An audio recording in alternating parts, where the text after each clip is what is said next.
Apa kabarnya teman-teman dan sahabat-sahabat semua? Makasih ya sudah klik video ini. Kita ketemu lagi di film yang sudah kita nanti-nanti. Part pertamanya tahun 2018, part keduanya tahun 2022. Butuh 3 tahun kita menunggu kelanjutan film ini. Di part pertama kita melihat bagaimana brutalnya seorang gadis hasil eksperimen memperjuangkan hidupnya. Dan kelanjutannya di part kedua ini kita akan mengikuti perjalanan seorang gadis yang berhasil lolos dari labor rahasia, masih penuh adegan brutal dan berdarah-darah. Jika nggak kuat, silahkan skip dan jangan lanjutkan. Tapi bagi yang suka adegan barbar, film ini tidak boleh dilewatkan. Mata kita akan dimanjakan dengan adegan-adegan pertarungan brutal. Nggak nyangka film dengan efek seperti ini muncul di Asia. Dan akan ada kejutan di akhir film, seseorang dari part 1 akan muncul. Dibintangi oleh Shin Si-a, pendatang baru yang menyingkirkan 1.800 orang saingannya untuk menjadi bintang utama di film ini. Bak Eun Bin, Lee Jung Seok, dan tentu saja Kim Da-mi. Sebelum mulai kita bumper dulu.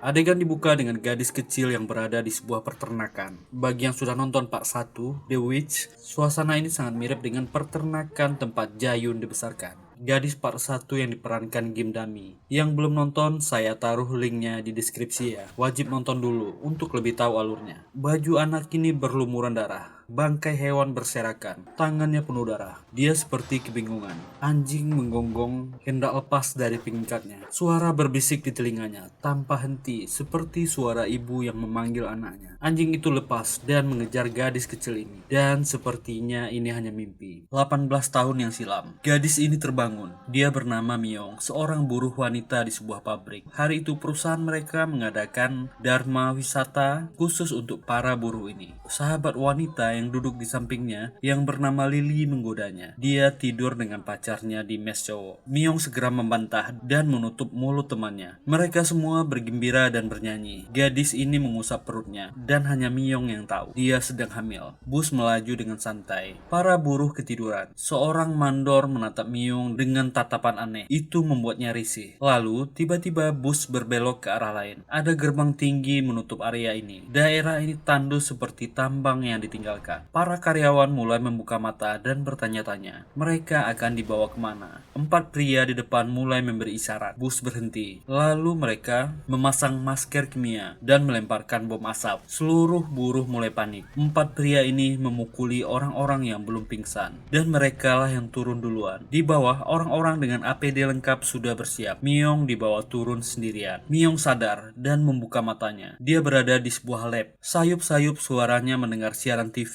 yang memberitakan bus buruh yang pergi berdharma wisata jatuh ke jurang. Semuanya tewas, mayat-mayat rusak dan tak bisa dikenali. Kepalanya dibelai. Nah loh, kenal wajah ini? Dr. Beck di seri pertama. Sepertinya ini saudarinya. Wajahnya masih muda. Dr. Beck menghibur Myung, tak perlu takut. Myung segera berbisik, bagaimana dengan anak di perutnya? Dr. Beck berkata, anaknya sehat dan yang akan lahir bayi perempuan. Dia akan mendapatkan banyak saudara di sini. Nah loh, mulai kan bertanya-tanya, apakah ini ibunya Jaeyoon atau si gadis baru yang akan jadi bintang utama di film ini? Sepertinya penculikan yang dilakukan orang ini khusus untuk mendapatkan Myung. Dan Dr. Beck yang part 1, dia juga berada di sini. Lalu dia berkata kepada Myung, apakah dia lupa siapa dirinya? Dan kita mulai bertanya, apakah Myung ini gadis percobaan juga? Di awal film kita udah disuruh mikir.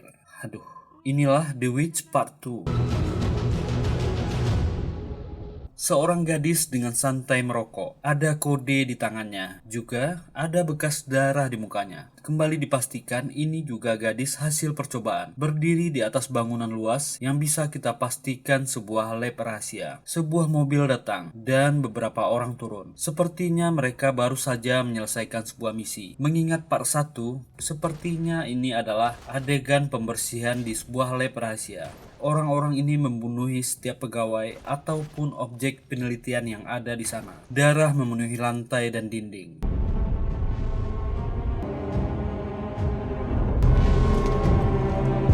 Tiba-tiba seorang gadis membuka matanya. Dia masih hidup. Keadaannya sungguh berantakan. Darah di wajah, tubuh, dan pakaiannya. Dia mulai membuka selang-selang pengobatan yang masih menempel di badannya. Tak ada yang selamat di lab ini. Mayat-mayat berserakan. Bagaimana gadis yang satu ini bisa selamat? Setelah tim pembersih menghabisi semua orang di sana, kita panggil gadis ini dengan nama Yoja, yang artinya gadis muda dalam bahasa Korea. Dia berjalan di atas salju. Saat itu musim dingin. Kita bisa melihat bentuk lab ini dari luar. Kalau terhubung ke Part 1, organisasi rahasia ini punya banyak lab di Korea dan di luar negeri. Mereka pasti sudah banyak menghasilkan manusia super dalam jumlah yang cukup banyak. Lab rahasia ini berada di Pulau Jeju. Inilah tempat Yoja dibesarkan, dan ini kali pertama dia menghirup udara di luar. Kepala Yoja mulai sakit. Dia bisa merasakan kondisi alam di sekitarnya dengan sangat jelas. Lihatlah, salju-salju di sekelilingnya mengambang di udara. Kepingan memori mulai muncul di kepalanya. Darah mengucur dari hidungnya. Untunglah dia segera pulih. Beberapa mobil sedang melaju kencang menuju sebuah rumah di pinggiran pantai. Pemuda ini sempat bergumam, bibinya tinggal di tempat yang bagus. Ini adalah tempat kediaman saudara kembar Dr. Beck yang meninggal di Part 1. Pemuda ini bernama Chang. Dia dan bawahannya turun. Chang ini juga hasil eksperimental lab rahasia. Saudari kembar Dr. Beck ini tidak disebutkan namanya, jadi kita panggil saja Dr. Beck. Chang adalah kepala cabang lab rahasia Korea yang baru saja diangkat. Dari pembicaraan mereka, Dr. Beck adalah orang yang sudah pensiun dari fasilitas rahasia, sementara Chang adalah eksekutif Korea yang baru saja diangkat. Semua fasilitas rahasia ini disebut ARK. Dr. Beck menyinggung tempat kecelakaan yang terjadi di sebuah ARK pusat dini hari tadi. Chang membenarkan terjadi penerobosan paksa di ARK utama. Jadi situasi yang terjadi, ada sekelompok hasil eksperimen yang tak diketahui dari mana datangnya menerobos dan mengacaukan ARK utama. Mereka mencuri hasil eksperimen setelah membunuh karyawan dan manusia yang sedang diuji coba di sana. Chang selalu bertanya-tanya siapa yang mengontrol kelompok ini dan apa tujuan mereka menghancurkan ARK. Chang menduga bibinya tahu tentang sekelompok orang ini. Dia mencurigai dua organisasi, satu transhuman dan kedua kelompok aliansi yang dipimpin Dr. Beck. Dr. Beck tersenyum, dia akan mencari tahu. Chang juga memberitahu eksperimen hasil penelitian yang paling penting telah hilang. Dr. Beck kaget mendengarnya. Chang mengancam jika terbukti organisasi aliansinya mengganggu fasilitas lab ARK, dia akan dalam bahaya. Yoja berjalan di hamparan salju dan hutan-hutan pinus. Gadis ini tak pernah melihat dunia luar, terheran-heran dan kagum dengan keadaan di sekelilingnya. Yoja sampai di jalan raya dan memutuskan mulai berjalan. Sebuah mobil melaju kencang dan hampir menabraknya.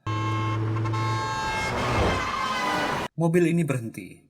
Menemukan seorang gadis muda di tengah hutan sangatlah langka. Pria ini pasti pemimpinnya. Dia agak kaget melihat gadis berlumuran darah di tengah hutan. Gadis ini tak menjawab ditanya mau kemana. Dia memberi kode. Anak buahnya menyeret Yoja ke atas mobil. Yoja mengamati sekelilingnya. Ada gadis bernama Kyung Hee yang juga ditahan di belakang. Gadis ini marah. Kenapa para pria ini juga menculik gadis tak bersalah di tengah jalan? Dari pembicaraannya, Kyung Hee terlibat masalah dengan para gangster ini. Mereka ingin menculik Kyung Hee untuk menyelesaikan sesuatu yang kita belum tahu apa itu. Si bos gangster agak heran melihat keadaan Yoja. Anak buahnya mengecek dan memastikan darah di tubuhnya asli. Kyung Hee meminta agar Yoja dilepaskan, tapi bos gangster ini menolak. Dia tak akan meninggalkan saksi. Apalagi Yoja dengan tiba-tiba mengucapkan plat mobil mereka. Si gangster lebih kaget lagi. Stiker kecil di depan mobil yang berisi nama organisasi dan juga alamat disebutkan dengan jelas oleh Yoja. Mereka keheranan. Para gangster ini mulai memaksa Yoja menjawab. Kyung Hee di belakang malah dipukul agar diam. Mereka mulai menduga Yoja adalah gadis gila dan kembali memaksanya menjawab. Yoja cuma bergumam, "Lepaskan aku, lepaskan." Dan hal yang mengejutkan terjadi.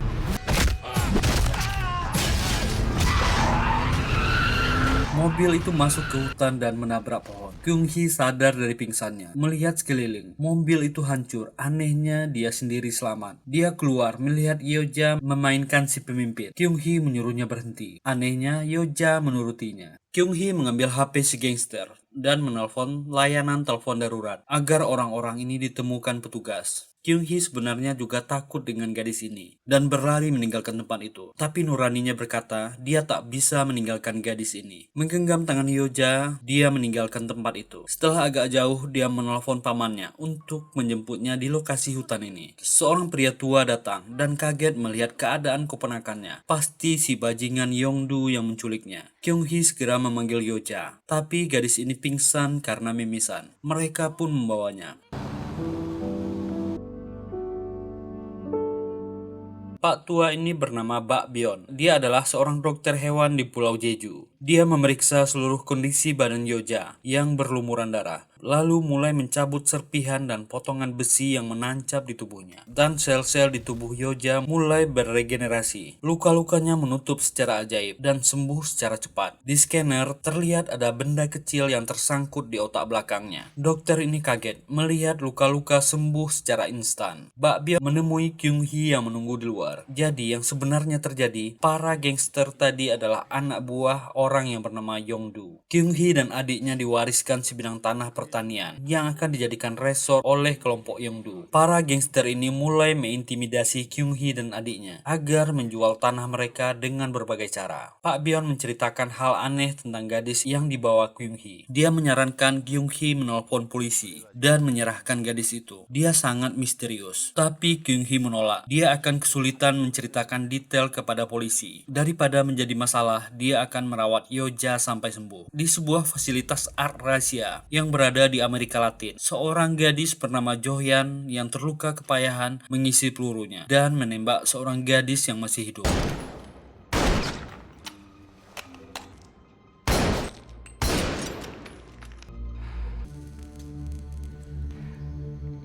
Telepon berbunyi, menanyakan kabarnya. Dia baik-baik saja dan memerintahkan tim pembersih untuk masuk dan membereskan situasi yang kacau balau di dalam. Gadis ini keluar dan sebuah mobil datang menjemputnya. Pria di mobil ini bernama Mark. Dia memarahi Johyan yang dipanggil kapten. Kenapa dia selalu bekerja sendiri dan tanpa bantuan? Dia menyuruh Mark diam karena dia selalu terlambat dan segeralah pergi dari sana. Johyan mengeluarkan buku catatan yang berisi nama-nama dan lokasi hasil eksperimen rahasia lab art dan mencoret nama gadis yang dibunuhnya tadi. Johyan dan Mark ini berasal dari organisasi pusat. Tugasnya adalah membersihkan lab-lab rahasia yang menyimpang dari fungsi utamanya. Johyan membersihkan luka-lukanya dan dia sembuh dengan cepat. Dari regenerasi selnya, gadis ini mungkin generasi yang sama dengan Chayun. Kita belum tahu maksud otot-otot aneh yang mengembang dan menjalar di tubuhnya. Keadaannya hampir sama dengan pemuda yang bernama Chang tadi. Johyan mendapatkan instruksi di HP-nya. Dia harus menuju ke suatu tempat. Kita kembali ke Hyoja yang dibawa Kyung Hee menuju rumahnya. Gadis ini kesenangan dan terpesona melihat alam yang luas terbentang. Mereka sampai di tanah pertanian, rumah warisan Kyung Hee dan adiknya. Hyoja terpesona melihat monitor raksasa warna-warni di kejauhan.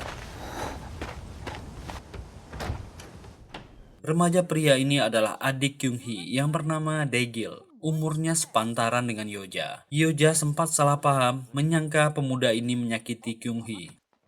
친동생 괜찮아, 괜찮아. Gadis ini mengenalkan adiknya dan mengaku Hyoja adalah adik angkatnya. Untuk sementara, dia akan tinggal di rumah ini. Daegil tidak terlalu peduli dan pergi ke kamar. Hyoja melihat Kyung Hee dengan mata berbinar-binar, merasa nona ini sangat baik kepadanya. Lihatlah reaksi Hyoja melihat begitu banyak makanan di depannya. Hubungan kedua kakak adik ini tidak terlalu bagus, karena mereka sempat tinggal saling berjauhan ketika Kyung Hee kuliah di Amerika. Lalu, Kyung Hee terpaksa kembali setelah ayah mereka meninggal. Daegil sering menyalahkan kakaknya yang meninggalkan rumah dan ayahnya yang sakit-sakitan untuk keluar negeri. Selama ini dia yang menjaga keluarga mereka. Kenapa dia kembali sekarang? Kyung Hee pun terdiam. Hyoja pun segera makan dengan lahap ketika kedua orang ini sedang bertengkar.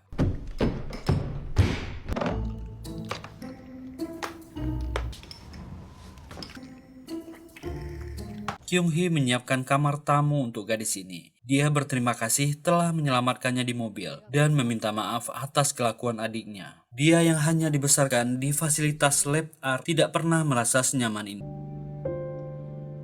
Dan kita akhirnya tahu profil Yoja. Dr. Beck sedang berbincang dengan Jo-hyun dan Mark. Laporan tentang gadis yang kabur dari ARK pusat dibuka. Nama lain dari Yoja adalah Arwan Datum Point. Dia diperlakukan spesial. Otaknya telah ditingkatkan berkali-kali dan efek sampingnya sangat sedikit karena sel ibunya yang 18 tahun lalu yang mereka tangkap. Sepertinya ibu Yoja adalah gadis di awal film tadi. Ibunya adalah proyek ARK generasi paling awal yang melarikan diri dan berbaur dengan manusia biasa. Anaknya ini mendekati kesempurnaan, baik dari segi emosi dan fisik yang mendekati kesempurnaan. Dia berbeda dengan Go Cha-yoon yang belum diketahui keberadaannya. Eksperimen terbaik dari kakak perempuannya yang meninggal. Cha-yoon memiliki kekurangan. Dia membutuhkan obat untuk stimulus otaknya setiap bulan. Jo-hyun mengatakan dia sudah mencari jejak Cha-yoon kemana-mana, tapi dia tak pernah ditemukan sejak dia mengambil obat ke Dr. Beck 6 bulan yang lalu.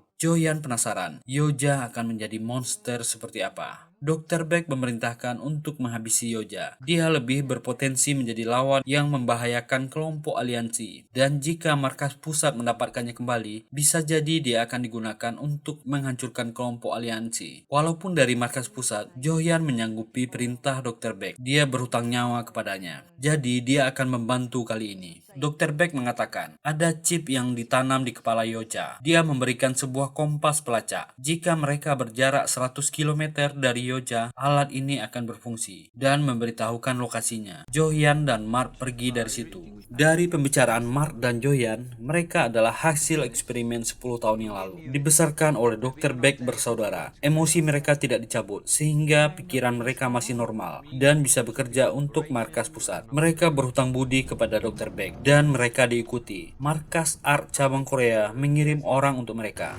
Bahkan sejak mereka tiba di Korea, mereka sudah diikuti. Mark membawa mobilnya ke tempat sepi dan diikuti oleh mobil di belakangnya. Kedua orang ini kebingungan mencari mobil Mark. Tiba-tiba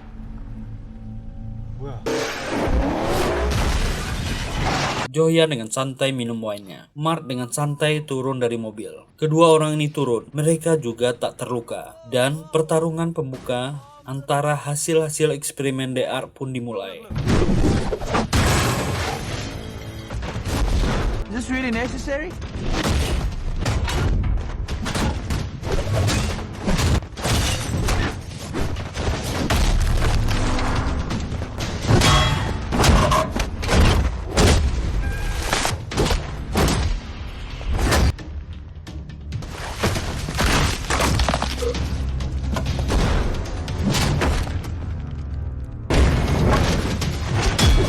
Kedua orang ini bukanlah lawan Mark. Jo-hyun dengan santai berpesan agar mereka membawa bosnya langsung untuk bicara dengannya. Sepertinya yang dimaksud adalah Chang. Di dalam mobil, Mark sempat menyinggung siapa bos agen Korea yang baru. Tapi Kapten Jo-hyun cuma diam. Tiba-tiba kompas itu berbunyi. Lokasi Yoja hanya 100 km dari sana. Di tanah pertanian milik Young-hee. Hidung Yoja kembali berdarah. Dan kepingan memori di ARK mengganggunya lagi. Suara-suara itu selalu memanggilnya. Kondisi emosional Yoja selalu mempengaruhi benda-benda di sekelilingnya.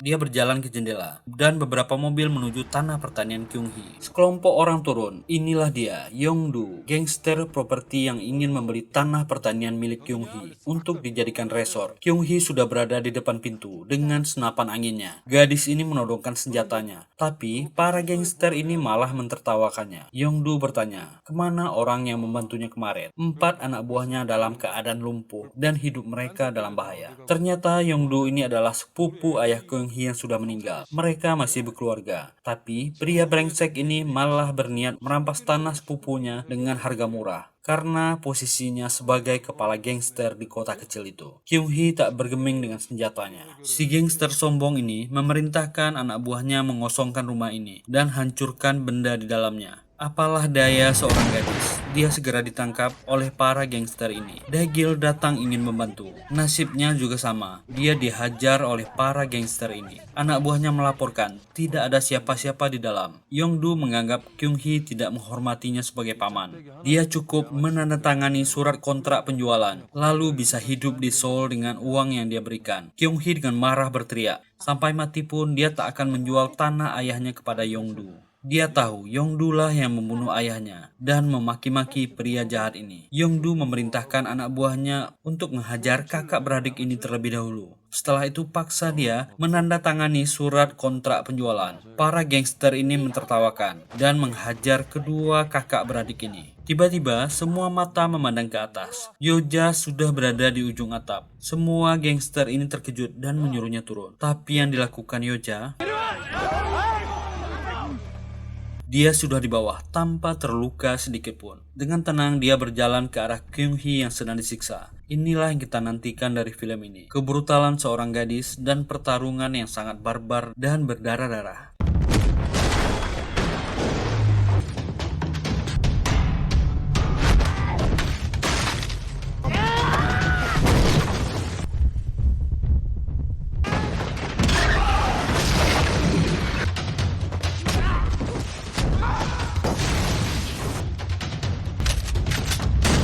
Semua gangster mulai ketakutan melihat kemampuan gadis ini. Seganas-ganasnya Yongdu, lututnya gemetar melihat ganasnya kemampuan Yoja. Kyung-hee segera menenangkan gadis ini dan menyuruh Yongdu untuk segera pergi dan tak pernah kembali ke sini. Lihatlah ekspresi ketakutan Yongdu.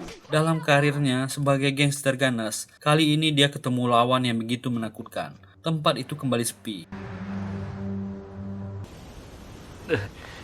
Daegil bersemangat melihat Yoja. Otaknya berpikir keras dan bertanya siapa sebenarnya gadis ini. Kyung-hee juga tak yakin dia siapa. Daegil malah menganggap Yoja bukan manusia bumi. Dia pasti alien. Kemampuannya sangat menakjubkan. Pemuda ini jadi antusias ingin berkenalan dengan Yoja. Bahkan ingin mengupload videonya ke YouTube.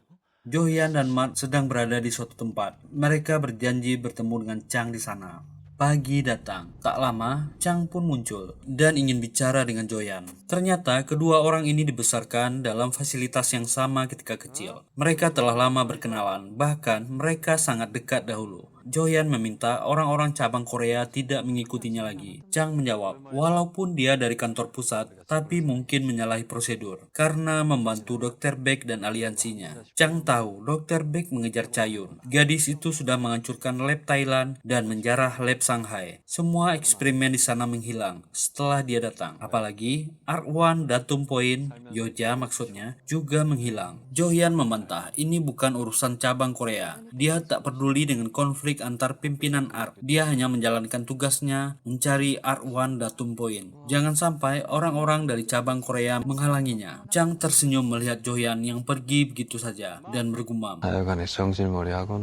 Ini adalah sekelompok pemuda yang berasal dari cabang Shanghai. 3 orang gadis dan 1 orang pria. Kita belum tahu maksud kedatangan keempat orang ini ke Pulau Jeju. Mencari Ko Chayun atau mencari Yoja. Rombongan Yongdu datang ke toko hewan Pak Byon. Rupanya, bos gangster ini masih penasaran. Siapa gadis yang berada di rumah Kyung-hee? Dia ingin tahu lebih banyak dan menyiksa dokter hewan yang malang ini. Setelah mendapat informasi, Yongdu masih ragu bagaimana dia akan menyelesaikan kasus ini. Sementara Daegil sibuk menjelaskan tentang bagaimana menghasilkan uang dari YouTube. Dengan kemampuan Yoja, dia pasti banyak menarik penonton. Dia memperlihatkan video-video mukbang, tapi Yoja malah tertarik dengan apa yang dimakan orang-orang di video dan bertanya di mana mereka bisa mendapatkan makanan ini. Ketiga orang ini sampai di supermarket. Ini adalah pengalaman pertama Yoja. Dia kaget melihat begitu banyak makanan dan mulai mengambilnya. Apalagi ada sampel makanan yang dimasak di supermarket. Ini adalah surga untuknya yang tak pernah mencoba makanan enak.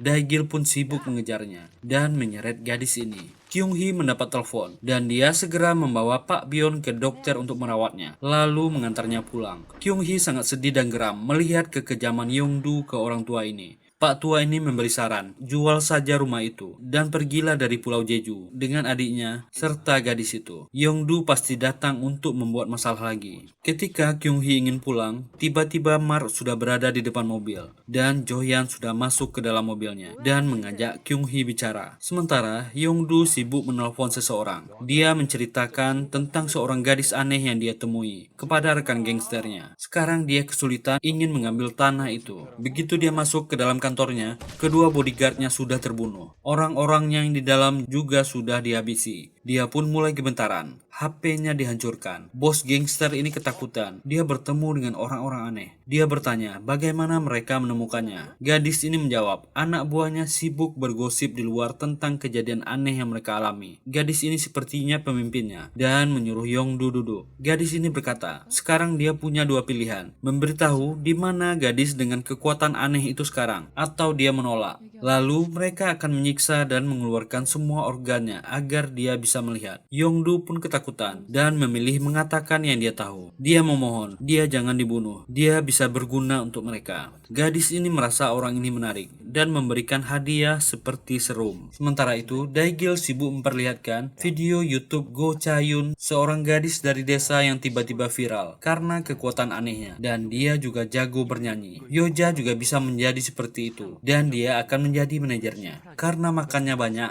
dia harus bekerja untuk mendapatkan banyak uang. Dia berjanji akan membelikan pizza besar untuknya jika dia mengizinkan Daegil membuat videonya. Diiming-imingi makan besar membuat Yoja bersemangat dan tersenyum manis. Itu membuat Daegil terpesona melihat senyum manis Yoja. Lalu Yoja menggodanya dengan kekuatannya. Benda-benda di tanah seperti tanpa gravitasi dan berterbangan. Daegil memujinya, dia sangat hebat. Itu membuat Yoja senang. Kyung-hee kembali ke rumah. Dia teringat semua pembicaraannya dengan Joyan. Joyan memperlihatkan video di lab waktu Yoja lolos dari fasilitas rahasia. Gadis itu adalah monster yang bermutasi. Jika dia tidak ingin adiknya dalam bahaya, dia cukup mendengarkan perintahnya dan memberikannya sebuah HP. Kyung-hee pun segera masuk ke rumah. Sementara Joyan, Mark, dan tim dari pusat menyiapkan senjata dan memberi instruksi untuk segera bergerak. Mark bersikeras ingin bersama Joyan, tapi gadis ini menyuruhnya bergerak. Dia tak perlu dilindungi. Rombongan lain juga muncul. 4 orang dari Shanghai dan tim gangster Yongdu. Kyung-hee masih ragu-ragu, haruskah dia mempercayai Joyan? Yoja tidak terlihat berbahaya sama sekali. Dia melirik HP yang diberikan Joyan. Daegil mengajak Yoja keluar. Ada pesta kembang api di luar. Dia menarik Yoja dengan penuh semangat. Kyung-hee tiba-tiba melarang adiknya keluar. Dia menyuruh Yoja untuk lari. Kyung-hee tidak tega melihat gadis ini dikejar dan akan dihabisi oleh orang-orang di luar. Dan Yoja sadar ada sesuatu di luar. Sementara Joyan dan timnya di luar sudah bersiap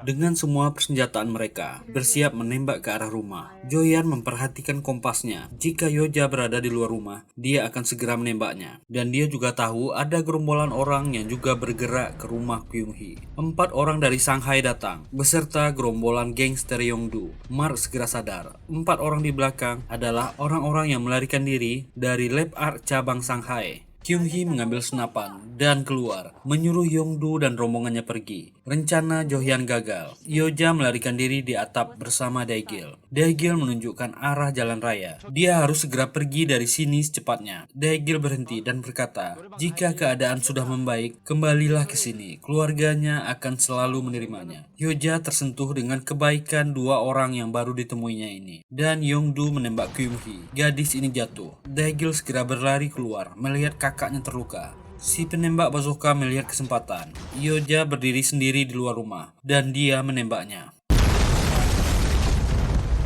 4 orang dari Shanghai segera bergerak. Mereka sadar ada kelompok lain yang juga mengejar Yoja. Daegil menangis memeluk kakaknya yang sekarat. Mark dan Joyan berusaha mencari jejak Yoja yang tiba-tiba menghilang. Sementara pria pusat penembak bazooka diserang oleh salah satu gadis dari Shanghai. Pertempuran pun dimulai.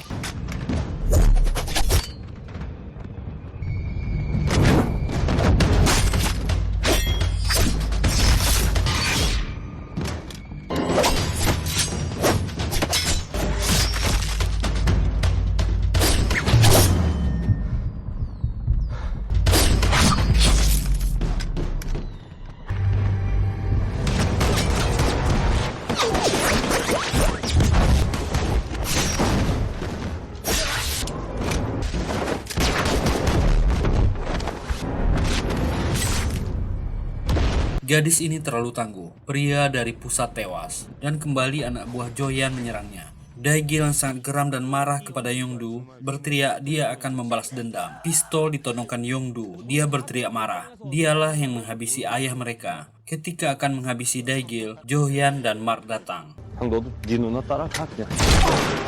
Dia menyuruh Yongdu dan anak buahnya pergi. Acara ini bukan untuk para kroco seperti mereka. Si gadis pemimpin dari Shanghai tersenyum. Mereka sudah tidak membutuhkan para gangster ini. Dan sesuatu yang mengerikan terjadi.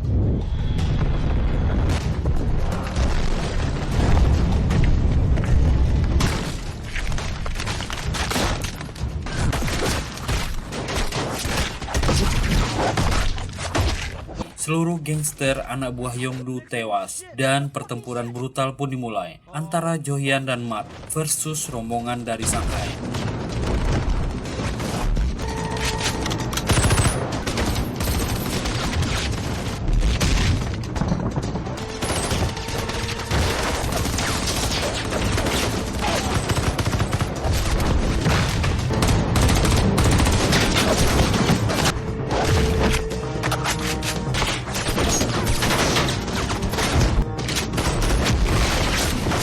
Karena terlalu terburu-buru, salah seorang gadis ini berhasil dibunuh oleh Johyan. Mart terpojok dan dikalahkan.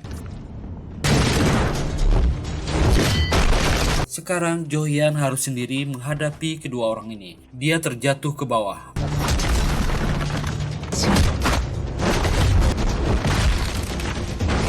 Dan menyuruh Daigil pergi dari sana. Yongdu yang masih hidup berniat menembak Daigil. Mart datang. Peluru yang ditembakkan mengenai Johyan yang melindungi Daigil. Mart memeriksa luka kaptennya. Ternyata peluru yang ditembakkan Yongdu menembus Johyan dan mengenai Daigil. Kedua kakak beradik yang baik hati ini tewas. Ternyata Yoja masih hidup. Dia berdiri menyaksikan pesta kembang api di langit. Entah mengapa dia merasakan hatinya sakit. Dia terkenang dan merasa kedua orang ini sudah tak ada lagi. Dan kenangan tentang kedua orang ini muncul.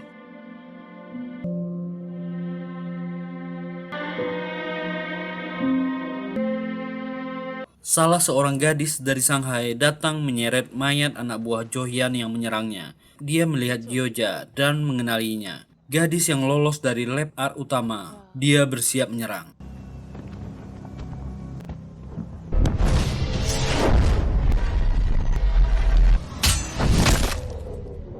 Lemah ternyata. Satu gerakan gadis ini mokat. Pertarungan 2 lawan 2 di depan rumah kembali berlanjut. Mart dihajar.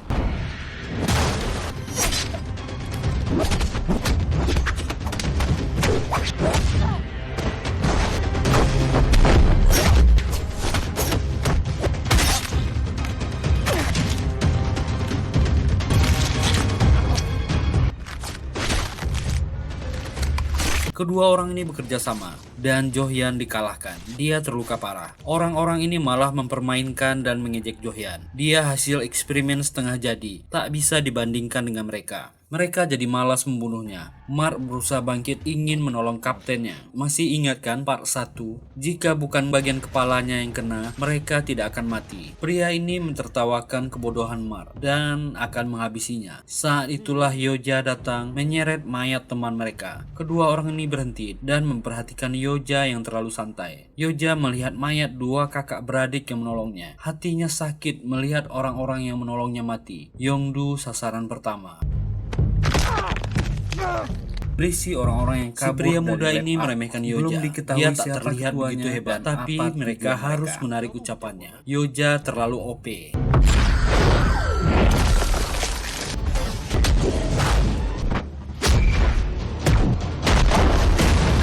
Si gadis pemimpin tetap berusaha menyerang, tapi sia-sia. Yoja bukanlah lawannya.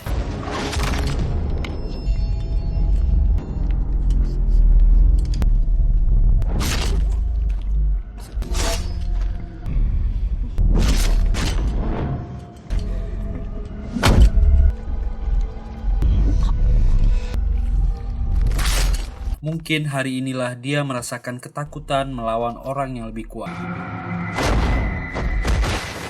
Pria yang tangannya hancur kembali beregenerasi. Dia ingin mencoba melawan, mengeluarkan kekuatan telekinesisnya. Batu-batu mulai berterbangan, tapi Yoja berada di kelas yang berbeda.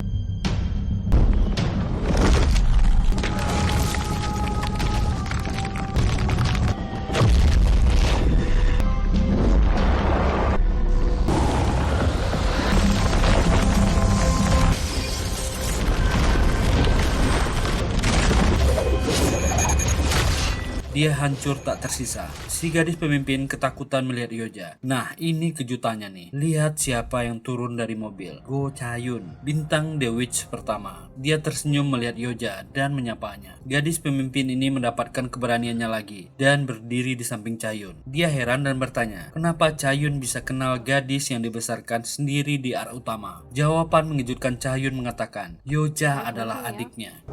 내 동생이야. Mereka hanya diminta mengawasi Yoja, tapi malah berniat membunuhnya. Gadis pemimpin terbunuh. Benarkah kedua orang ini kakak beradik? Yoja menjelaskan, saat dia menjarah ke markas Shanghai, keempat orang ini adalah hasil eksperimen yang paling kuat. Dia membebaskan mereka dan membuat mereka berhutang budi kepadanya. Dia terluka setelah penyerangan dan meminta keempat orang ini untuk mengawasinya, tapi mereka malah punya niat lain. Chayun meminta maaf. Dia tak berharap Yoja mengenalinya, tapi mereka sungguh kakak beradik. Mereka terpisah ketika lahir. Mereka akan bersama mulai sekarang karena mereka saling membutuhkan. Chayun mengajak Yoja untuk menemui ibu mereka. Apakah yang dikatakan Chayun ini benar? Dan apa rencananya? Yoja menolaknya. Berjalan menuju mayat Kyung-hee, hatinya sakit melihat kedua orang yang sangat baik kepadanya terluka. Dia tak bisa menyelamatkan mereka. Yongdu yang masih hidup dan berusaha bergerak akhirnya tewas. Yoja terduduk sedih. Saat itulah Chayun menyuntikkan sesuatu ke lehernya. Dan gadis ini pingsan. Chayun membawanya, meninggalkan tumpukan mayat di pertanian itu. Kembali endingnya mengantuk.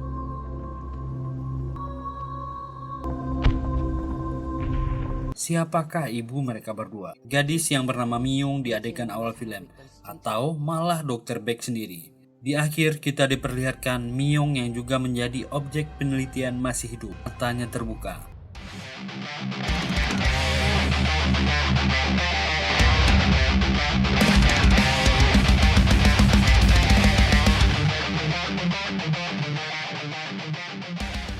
Ini adalah kesimpulan yang saya ambil setelah menonton dua film ini. Ada 3 organisasi yang baru diceritakan di film ini. Satu adalah ARK. Ini adalah sebuah fasilitas rahasia dan sangat rahasia yang mencetak manusia yang sudah ditingkatkan menjadi manusia super. Organisasi yang memiliki cabang di mana-mana di seluruh dunia. Ini juga yang mencetak Chayun di part pertama dan markas pusatnya belum diketahui di mana. Dipastikan Dr. Beck yang sudah meninggal di part 1 dan saudara kembarnya bekas kepala penelitian di sana. 2. Organisasi aliansi diketuai oleh saudari Dr. Beck. Juga berisi orang-orang hasil eksperimen dari generasi pertama yang dibesarkan oleh Dr. Beck dan saudarinya. Lalu ketiga, organisasi transhuman berisi orang-orang yang kabur dari lab ARK. Belum diketahui siapa ketuanya dan apa tujuan mereka. Bagaimana teman-teman? Masih banyak pertanyaan di part kedua ini? Kita menunggu 3 tahun untuk part 2. Mari berharap part ketiga kita tidak perlu menunggu terlalu lama. Semoga terhibur menonton film yang penuh baku hantam dan darah ini. Terima kasih sudah meluangkan waktunya. Jika suka dan terhibur dengan video ini, silahkan tekan tombol like, subscribe, dan nyalakan loncengnya. Tetap sehat dan makin bahagia. Bye.